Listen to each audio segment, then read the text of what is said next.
My name is Emily Carter. I am 38 years old now. I live in a quiet neighborhood outside Madison, Wisconsin, in a small white house with a maple tree in the front yard. People who see my life today would never guess how it began. They see stability, peace, control. What they don't see is the memory that still wakes me up some nights. The sound of a door slamming behind me while I stood on a frozen porch, holding my newborn son with nowhere to go. I was 18 when my parents threw me out. 18 years old. One backpack. One crying baby. And parents who decided I no longer belonged to them. But I'm getting ahead of myself. Let me start where everything broke. The house I thought was home. I grew up in a modest 2-story house in Rockford, Illinois. Red brick, white trim, a narrow driveway that could barely fit 2 cars. From the outside, we looked like a normal middle-class American family. My father, Richard Carter, worked as an operations manager at a regional manufacturing company. He believed in discipline, reputation, and control. Everything in his life had a rule, including love. My mother, Linda Carter, was a church-going woman who cared deeply about appearances. What people thought of her mattered more than how anyone felt. I was their only child. You'd think that would make me precious. It didn't. From as early as I can remember, my parents had expectations for me that felt heavy, rigid, and absolute. Straight A's, college plans, no distractions, no mistakes. Especially, no mistakes that would embarrass them. I learned early to be quiet, to apologize even when I hadn't done anything wrong, to swallow my feelings and nod when my father spoke. And for a long time, I did exactly that. Until I met Daniel. Daniel wasn't the plan. I met Daniel Hayes during my senior year of high school. He worked part-time at a grocery store near my school and had this calm way of speaking that made everything feel less terrifying. Daniel didn't come from money. His father had passed away when he was young, and his mother worked 2 jobs. He wasn't flashy or ambitious in the way my parents admired. But he was kind. And when you grow up in a house where love feels conditional, kindness feels like oxygen. I never planned to fall in love. I never planned to disappoint my parents. But life doesn't care about plans. By the time I realized I was pregnant, Daniel and I were already breaking apart. Stress, fear, pressure, everything collapsed at once. Daniel didn't disappear completely, but he wasn't strong enough to stand against my parents either. And when I told them the truth, everything changed. The night I told them. I told my parents on a cold October evening. I remember because my hands wouldn't stop shaking, and my mother had just finished setting the dinner table. My father didn't even let me finish my sentence. "You're joking," he said flatly. "I'm not," I whispered. "I'm pregnant." The silence that followed felt endless. My mother sat down slowly, her face pale. My father stared at me like I was a stranger who had broken into his house. "Who is he?" my father asked. When I said Daniel's name, his jaw tightened. "That boy," he said, "the grocery store kid." I nodded. My mother started crying, not because I was scared or young or pregnant, but because, as she said later, people will talk. That night ended with yelling, accusations, Bible verses, and ultimatums. I was told I had ruined my future, their future, our family name. But they didn't kick me out then. Not yet. Pregnancy under surveillance. They let me stay, but it wasn't kindness. My phone was monitored, my movements questioned. Daniel was banned from the house. Every doctor's appointment felt like a trial. My mother controlled my diet, my clothes, my schedule. My father barely spoke to me unless it was to remind me of how much I had cost them. "You think life is free," he'd say. "You think mistakes don't have consequences." I slept with one hand on my stomach every night, whispering apologies to my unborn baby, promising him I'd do better, even though I didn't know how. By the time my son was born, I already knew one thing for sure. I was on my own. The birth. My son was born on a snowy January morning. The hospital room was quiet. Daniel wasn't there. My parents were, but only physically. My mother held my son once, stiffly, like he might stain her. My father didn't hold him at all. "What are you going to name him?" the nurse asked. "Noah," I said. My father scoffed. "Figures." That was the moment I realized something fundamental had shifted. This baby wasn't just unwanted. He was an inconvenience. The ultimatum. We were home from the hospital for exactly 3 days when my father called me into the living room. My mother sat beside him. Their expressions were rehearsed. "We've talked," my father said. My stomach dropped. "You have 2 options," he continued. "You can give the child up for adoption and stay here, finish school, pretend this never happened." My mother nodded, tears in her eyes. "And the second option?" I asked, already knowing. "You leave," my father said, "today." I looked down at Noah, asleep in my arms, his tiny chest rising and falling, his fingers curled around nothing. "I'm not giving him up," I said. My father stood up. "Then you're not our daughter anymore." The door.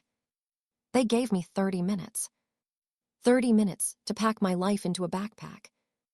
No stroller, no crib, no money beyond the few dollars I had saved secretly. My mother stood in the hallway, arms crossed. She didn't help. She didn't stop my father when he opened the door. Snow blew in. "Don't come back," my father said. The door closed behind me with a final, hollow sound. I stood there for a moment, stunned, Noah crying softly against my chest. Then I walked. What comes after the door closes? I walked until my feet went numb. I didn't know where I was going. I just knew I couldn't stand still. That night, I slept in a church basement after a woman saw me sitting on the steps and asked questions I couldn't answer without crying.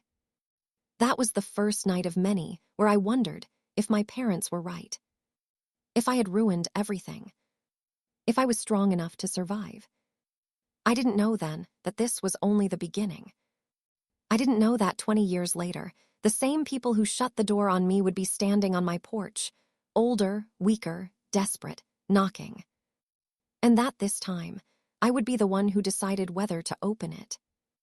After that night, when the door slammed behind me and the cold Wisconsin wind bit at my face, I felt like the world had ended. I had my son, Noah, in my arms, and that was all I had. Everything else, my family, my home, my future, was gone. I didn't cry at first. I couldn't. Survival has a way of suspending emotion until you have a moment to breathe. Instead, I started walking, my boots crunching against the fresh snow. Noah's small hands clutched my jacket, and his soft cries were muffled against my scarf. Somehow, he seemed calm, innocent, unaware of the betrayal, and that gave me a sliver of hope. The church basement. I wandered for what felt like hours before finding a small, old church with lights on inside. A woman named Mrs. Thompson, the church secretary, noticed me sitting, shivering outside. She didn't ask for my story. She just brought me inside, gave me a blanket, and let me hold Noah in peace. That night, I slept on a hard floor in a corner of the basement. It smelled faintly of dust and old wood polish, but it was warm, and Noah slept without fussing. For the first time since the hospital, I allowed myself to cry. All the anger, the fear, the humiliation poured out of me. My parents had abandoned me. They had chosen appearances over love, but here I was, still holding Noah. And for the first time, I realized I would survive, not because they wanted me to, but because I had to. The first month alone. The weeks that followed were brutal. I had no job, no money, and no place to call my own. I relied entirely on charities, church support, and the kindness of strangers. I learned quickly how to stretch every dollar. Diapers, formula, warm clothes, all had to be rationed. I remember walking down the streets of Madison, winter winds cutting my cheeks, pushing a stroller that belonged to a neighbor temporarily, praying I wouldn't get caught by anyone asking too many questions. People looked at me, the young mother alone, but no one knew the full story. No one knew the betrayal behind my eyes. Work, survival, and first independence. After 2 months, I found a job at a small diner called Maple Street Cafe. I worked 12-hour shifts, often with Noah strapped to me in a sling or napping in the stroller nearby. Every customer who smiled at me felt like a lifeline. Every dollar earned felt like a victory. But the work was exhausting. I remember nights when I would come home after a double shift, feed Noah, and cry myself to sleep on the thin mat provided by Mrs. Thompson. But through all the exhaustion, a strange thing happened. I began to grow stronger. I learned to make decisions without fear of my parents' disapproval. I began to trust my own judgment. And most importantly, I began to love Noah fiercely, not just as a child, but as my reason for surviving. Education interrupted. Before the pregnancy, I had been an honor student, planning to attend Madison University. Those dreams were derailed overnight. I applied for financial aid, scholarships, and part-time programs, juggling night shifts and childcare. I often studied at the cafe between tables, trying to memorize lectures on my phone while keeping an eye on Noah sleeping in his car seat. People doubted me. Many whispered that a teenage mother would never make it. But I clung to one thought: I would never allow my child to inherit my parents' cruelty or fear. Small wins, big lessons. By the time Noah was 1 year old, I had moved into a small apartment, a studio with peeling wallpaper but a safe roof over our heads. It wasn't much, but it was ours. I also started tutoring online to make extra money. I learned early that skills and persistence could override circumstance.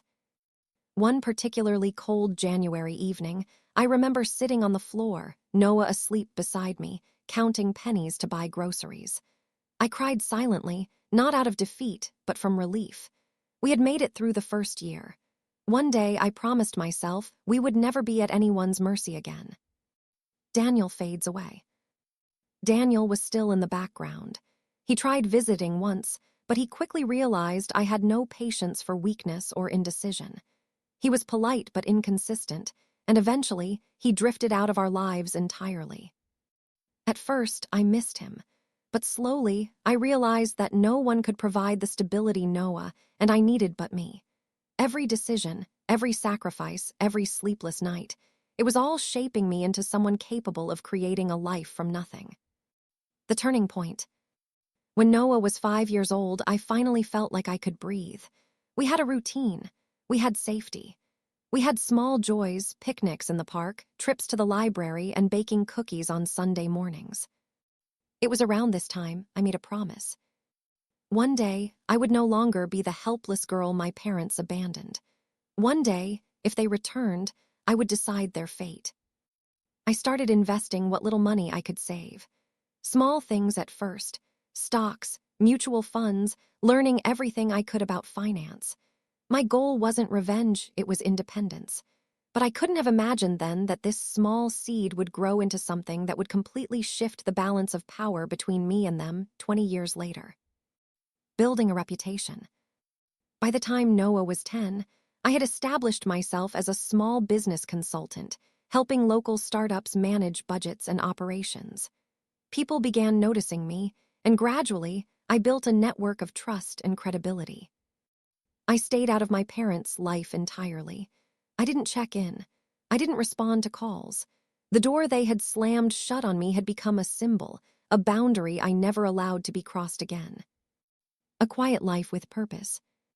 Noah grew up knowing only one truth. His mother loved him unconditionally, and no one could take that away. I never spoke poorly of my parents. I never dramatized their mistakes. I only shared the truth with him slowly in pieces when he was old enough to understand. And every small victory, Noah learning to ride a bike, getting his first school award, his first day at high school, was a silent middle finger to the people who had told me I'd fail. By the time Noah was 15, our lives had completely changed. What had once been a struggle for survival had turned into a life of stability, respect, and quiet accomplishment. I had built a small but thriving consulting business, helping startups and mid-sized companies manage operations, budgets, and human resources. The clients I worked with trusted me implicitly. Some of them were Fortune 500 employees who had once dismissed someone like me as just a teenage mom. I didn't brag. I didn't boast. I simply did my work day after day with relentless focus and let results speak for themselves. A life of quiet confidence. Our home in Madison was modest but comfortable.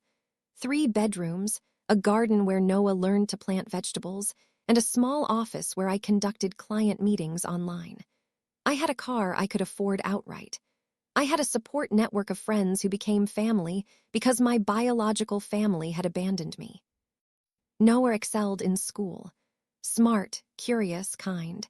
He was also fiercely independent, a little mirror of me. Watching him grow gave me a satisfaction no amount of money could buy. And then, slowly, my past, the past I had buried under years of struggle and silent determination, started creeping back. The first signs. I received the first message almost 20 years after that fateful day. It was from a private investigator. I don't know how my parents found out I had rebuilt my life, but somehow they did. The note was simple. Your parents are looking for you. They want to reconcile. They are desperate. I laughed, quietly. Not a bitter laugh, just a laugh born of disbelief. For 20 years, they had abandoned me. For 20 years, I had clawed my way from the cold streets to stability and success. And now they wanted to walk back in and pretend everything was fine. I did nothing. I didn't respond. I didn't call. I didn't even acknowledge the message. Growing success. By Noah's 17th birthday, our lives had reached a level of comfort and influence that my parents could never have imagined. I had acquired a small investment portfolio, including real estate properties that generated passive income. My consulting firm had expanded into 3 states, employing a dozen staff members who respected me not because I was their boss, but because of my knowledge and integrity. I had a network of clients, friends, and professionals who would vouch for me anywhere. For the first time, I felt untouchable, but I wasn't proud or arrogant. I was simply prepared. Prepared for anything, including the day my parents finally showed up at my doorstep. Parents' downfall begins. It started quietly. In the news, I began seeing familiar names. My father, Richard Carter, had invested heavily in a local business that went bankrupt. My mother, Linda Carter, had been involved in charitable work that had been poorly managed, resulting in a scandal. I didn't interfere. I didn't take joy in their misfortune. I simply noted that karma has its way of arriving quietly but decisively.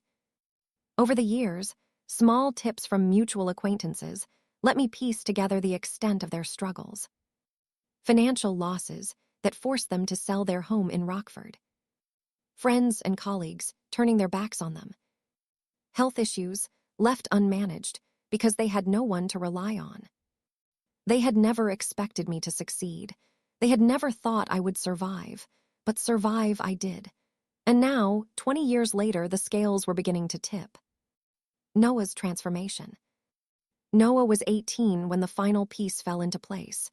He was entering college at the University of Wisconsin, excelling academically, socially, and personally. The quiet confidence I had built in him mirrored the confidence I had cultivated in myself. I remember sitting on our front porch one evening, watching him talk to his friends, laughing, completely unaware of the storm brewing behind the past. I felt a swelling pride. He had inherited neither fear nor shame from the Carters. He had inherited resilience, strength, and integrity. And those qualities, I knew, would be the key if my parents ever returned. The knock. It was a late autumn afternoon when it happened. The leaves had turned gold and crimson, and a crisp wind rustled the trees. I was in the kitchen, preparing lunch, when I heard the faintest sound. A knock at the door. I didn't react immediately. My heart didn't race. I simply walked to the door, peered through the peephole, and froze. There they were, my parents, Richard and Linda Carter. Their faces pale, eyes wide, clothes disheveled, not out of fashion, but out of desperation. My father's hands trembled slightly. My mother's lips quivered as if she had rehearsed every word but couldn't summon them. Behind them, a beat-up sedan carried nothing but a few small bags, as if they had been stripped of everything. I felt no rush of emotion, no anger, only a calm clarity. Seeing them after 20 years, I studied them carefully. These were the same people who had thrown me out on a winter night, leaving me and my newborn to fend for ourselves. The same people who had ignored me when I was struggling, abandoned me when I needed them most. And now they had come asking for something. For what exactly? Forgiveness? Reconciliation? Shelter? I didn't know. I only knew this. I was in control now, not them. I didn't open the door. I didn't say a word. I simply returned to the kitchen, poured myself a cup of tea, and watched them from the window. The calm before the confrontation. I didn't want to humiliate them. I didn't want to punish them. But I also didn't want to repeat the past.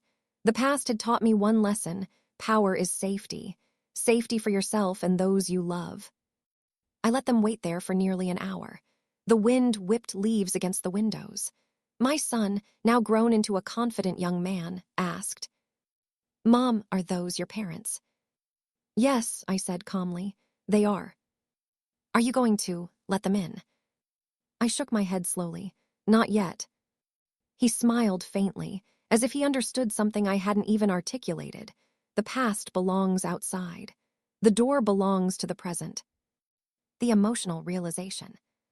Standing there, I felt a strange mix of emotions: relief, vindication, sorrow. For 20 years, I had survived, built, and protected a life for my son and myself. And now, the people who had caused so much pain were completely dependent on the mercy of the child they had once abandoned. I realized then that revenge wasn't about confrontation or cruelty. It was about survival, about thriving, about showing that neglect and abuse do not dictate your future. For the first time, I felt free, truly free.